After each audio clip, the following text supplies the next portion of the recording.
Oh boy, where do I begin with this one? Well, first, greetings.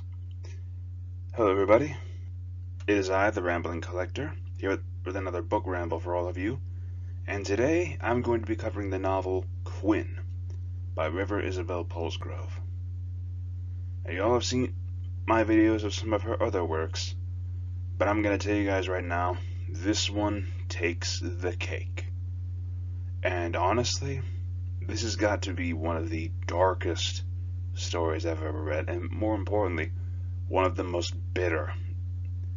Because I'm going to tell you guys right now, unlike the other stories, there was no happy ending here. Oh, don't get me wrong, there were happy moments, but this is not a happy story. This is a very dark and depressing and emotional story. Now, for those of you who are still listening, I have to warn you now going forward that there will be a few trigger warnings. I'm about to list them off right now.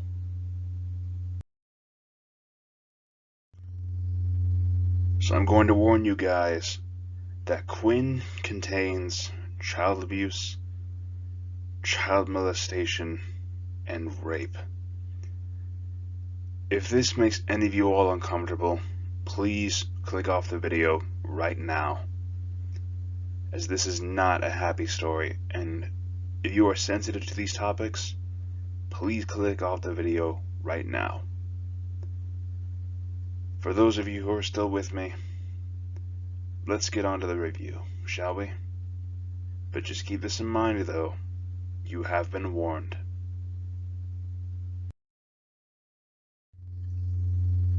So, the entire premise of this book goes into the backstory of Quentin Hallward, who we are first introduced to in Death to the Soul, but this story goes a lot more in-depth into Quinn's backstory. How he grew up as Quentin Hallward, the heir to the Hallward family, but it also shows his relationships with his family, those he considered close, and I will tell you guys right now, this story was one of the darkest I have read, and more importantly, one of the most bitter and emotional. And I'm not lying to you guys when I say that by the end of this book, I felt a bitter taste to it, but all in all, I felt satisfied by the end of this book. This is a very heavy read, and for those of you who are sensitive to the topics that we just discussed, I'd recommend that if you do start reading this book, you tread very carefully, especially if some of this stuff is very sensitive to you. So with all that being said, going through Quinn's backstory, how he grew up the son of a lord, but granted, Lord Hallward was not the kindest person. If you've seen Korra or read it, or if you've seen my review of Korra, you know for a fact that Quinn's father was not the kindest person.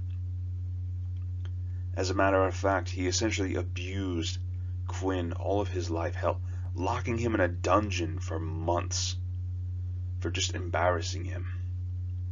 Which, if you all know anything about the Middle Ages, you know that they take their pride and their appearance very seriously, especially when it comes to the public. And Quinn had to grow up with this kind of a man who would lock him up in a dungeon or smack him around and just utterly beat the crap out of him.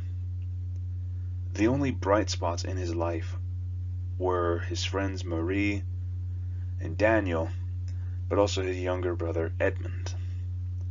His mother, who gave birth to him, did not want anything to do with Quinn. Essentially, she shunned him just because she believed that he was just like his father, which is cruelty at its finest. Even despite the fact that we actually see her getting abused by Lord Hallward in the prologue of the book, at the same time, you really do not feel sorry for the wife, Edda. And throughout it all, we are forced to watch as Quinn endures pain after pain after pain, being left with a family who, honestly, just doesn't deserve him. And to be quite frankly, reading the story was not easy. Like, I wanted to keep going, and I did. I pushed all the way through to the end, but this is a very heavy story to get through.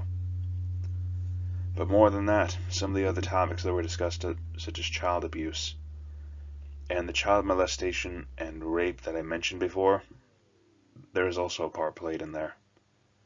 See, Quinn and his younger brother Edmund were actually being taught by a priest known as Father Marcus, because apparently the Hallward family was very religious. But as a result, we actually came to find out that Father Marcus was not a pure priest whatsoever. We came to find out that he was essentially sexually harassing Quentin and Edmund. Keep in mind, Edmund was just a child, for God's sake. And honestly, I will tell you guys right now, if this book does not inspire like unholy rage in you guys, I don't know what will. Because I don't know about you guys, but seeing something like that really sets me off. And honestly, just reading it, I kept on wanting these two to just find a way to get out of that house, just be happy. Even though if you have read Death to the Soul, you'll know Quinn's story is not a happy one. You know how it ends. It's not a good ending either. But one thing I did really like about this book is that after reading Cora, it was fairly easy to spot all the Easter eggs and characters from that same book that reappeared in Quinn's story. For instance, when he was locked up in the dungeon, he actually found a top, a small wooden toy top that had belonged to Cora, and she had lost it after Ronan, in the first Cora book, helped her to escape. She lost it in the dungeon, and Quinn was the one who found it. All I could think was, oh my god, that's an Easter egg. And seeing moments like this actually made me extremely happy. And I gotta say this, River's writing for this whole entire series is so well connected. Like, it all ties in together and makes a single cohesive story. I have not seen writing like that since George R.R. Martin. I'm not even kidding with you guys. When I was reading Game of Thrones, I kept on wondering what's going to happen next, what's going to happen next, how is this all connecting? And that's actually the very same vibe that I got from both Quinn, Cora, Midnight Kiss, and Death to the Soul. All of it connecting into this singular storyline very well, putting the pieces in together like a puzzle. But honestly, tragedy after tragedy strikes Quinn all the way through this. Like, for one, both his brother and himself were being sexually harassed by Father Marcus. But when Edmund graduated from Father Marcus's studies, Edmund just couldn't take it anymore. Like, at one point, we actually see Quinn getting locked up in the dungeon for months. But when he comes out, his relationship with Edmund becomes strained. Because Edmund at that point was just broken. I think the biggest moment I felt horror was looking at this young boy who was just bright-eyed and happy, suddenly having scars on his back, and forcing himself to study the Bible day in and day out, trying to repent for sins when he had himself done nothing wrong. Until in the end, Edmund just snapped. He couldn't take it anymore, and then he jumped off a cliff, leaving Quinn alone in grief. Just that spiraling of grief was just immense to watch as Quinn just crumbles. We see him diving into the bottle, getting depressed, and haunted by memories of his younger brother. But more than that, we see how his other relationships start to crumble. Like, we see loves lost, friendships lost. This guy just does not have the happiest of stories, like, ever. And it's only after he becomes a vampire that we actually see him starting to recover from all this abuse.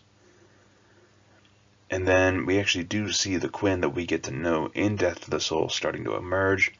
And more importantly, how he rises up as a sort of commander and strategist for the vampires in their war against the werewolves. I gotta tell you guys right now, I cannot recommend this book enough, especially if you're up for a dark story. But I will tell you now, there's a lot of heavy topics covered in here.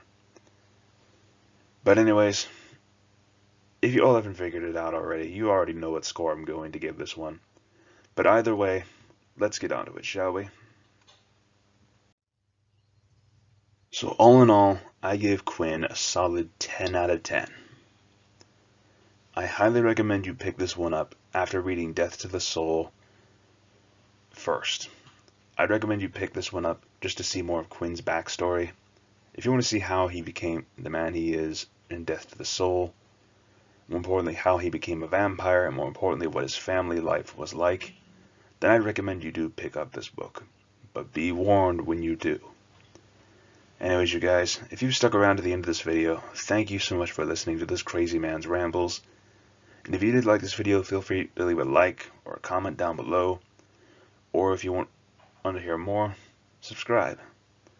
Anyways, you guys, thank you so much for listening. This is Rambling Collector, signing off for now. Have an awesome day.